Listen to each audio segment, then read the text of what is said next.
Tú, como concejal de la ciudad, como persona que participó en las discusiones, ¿cómo ves este anuncio, esta solicitud que el presidente Petro hace recurrentemente, no solo a la administración distrital, sino también al consorcio chino, de estudiar la posibilidad de que el metro no sea elevado, sino que sea subterráneo?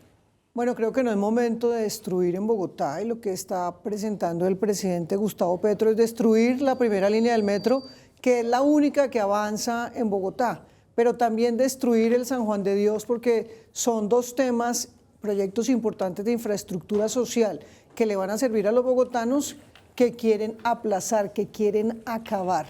Por supuesto que es echar para atrás, por supuesto que cuando nosotros nos reunimos con Andrés y con toda la comisión del Congreso y del Consejo, con el gerente de la empresa Metro, con el consorcio chino, con el doctor Gu Yu, nos dijeron, nosotros vamos a hacer un estudio sobre los impactos ambientales y urbanísticos, de qué significa un bajo tierra y qué significa una línea elevada, pero ni ustedes, empresa Metro, tienen plata, ni el consorcio tampoco, entonces ahí no sabemos qué es lo que van a entregar y qué es lo que van a pedir. Pero sí se puso nuevamente en la agenda pública, política, que el capricho del presidente Gustavo Petro es no dejar avanzar.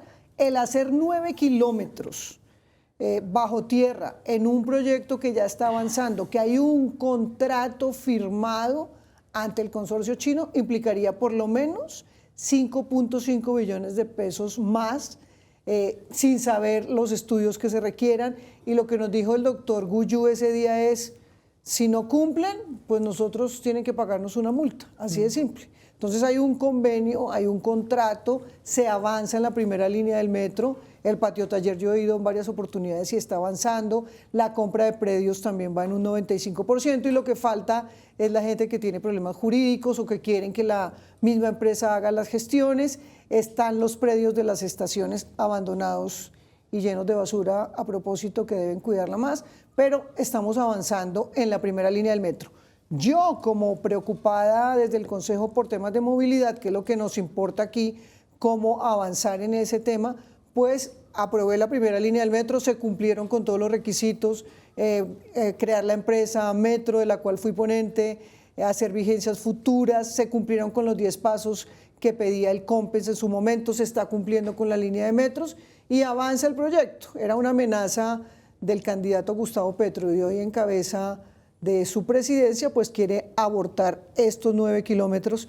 Y la segunda línea, que también la voté, y a pesar de que soy crítica de la alcaldesa Claudia López, porque pienso en los proyectos de movilidad, pues en el debate que hicimos en el Congreso de la República, que estuvo Andrés, que convocó el senador David Luna, lo que mandaron fue una cartica donde el viceministro de Hacienda dijo, no hay ni un peso, y eso tendría que ponerlo el gobierno nacional, dijo, no hay ni un peso, pero además el ministro ese día, para darle contentillo a la alcaldesa Claudia López, le dio una cartica donde van a llevar al CONFIS y al COMPES la segunda línea del metro. Y no he visto contundentemente a la alcaldesa Claudia López defendiendo la primera línea del metro. Aquí, si no hay plata para la primera línea del metro, tampoco va a haber para la segunda. Pero lo peor es que no va a haber resultados de movilidad para los bogotanos. Entonces el Consejo y la sensatez debe llevar al presidente Gustavo Petro, siga avanzando con el proyecto, siga avanzando con el proyecto. Miremos el segundo y piensen, ojalá, en estructurar una tercera línea, porque Bogotá no necesita ni una, ni dos, ni tres, sino 12 líneas de metro para avanzar en los temas de movilidad de Bogotá. Muy bien.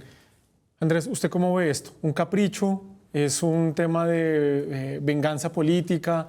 ¿Cómo explicar esta posición que tiene hoy el presidente Petro frente a la primera línea del metro y a lo que se ha avanzado?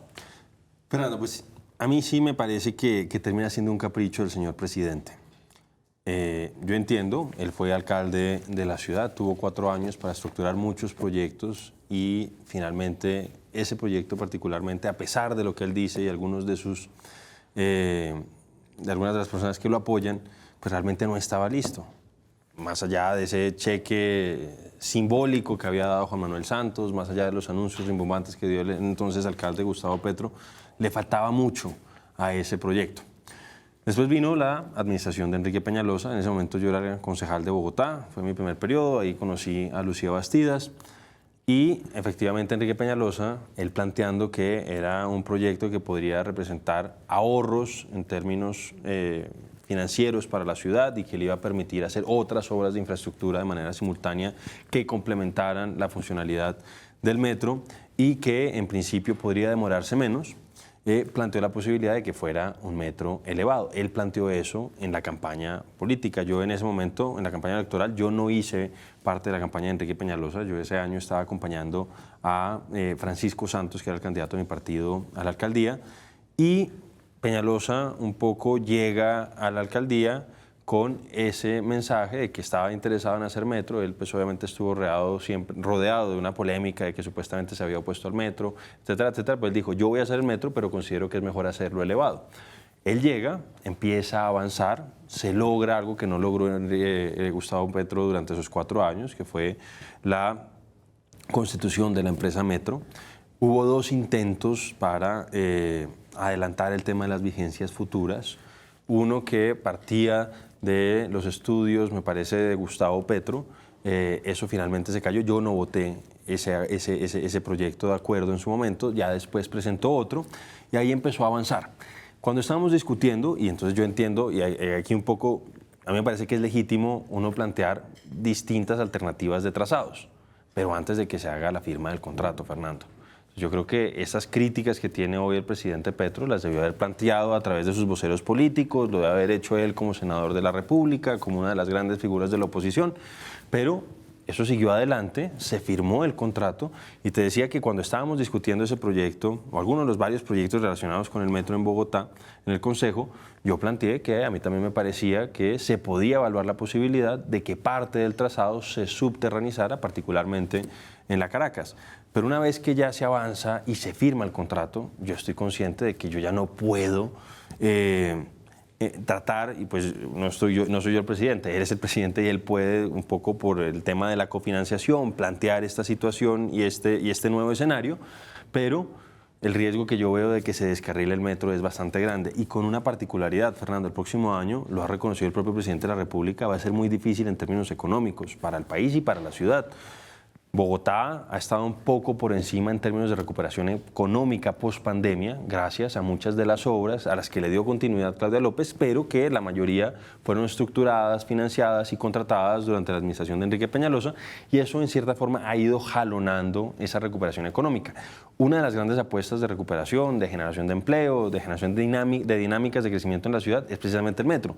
Y a uno sí le da mucho susto de que este capricho del señor presidente, que a mi juicio es a destiempo que lo presenta, pues pueda terminar descarrilando esta obra tan importante. Él mismo lo reconocía, posiblemente una de las obras de infraestructura más importantes en el país desde la construcción del Canal de Panamá, y que pues se descarrile justo en medio de lo que él reconoce puede ser un año recesivo.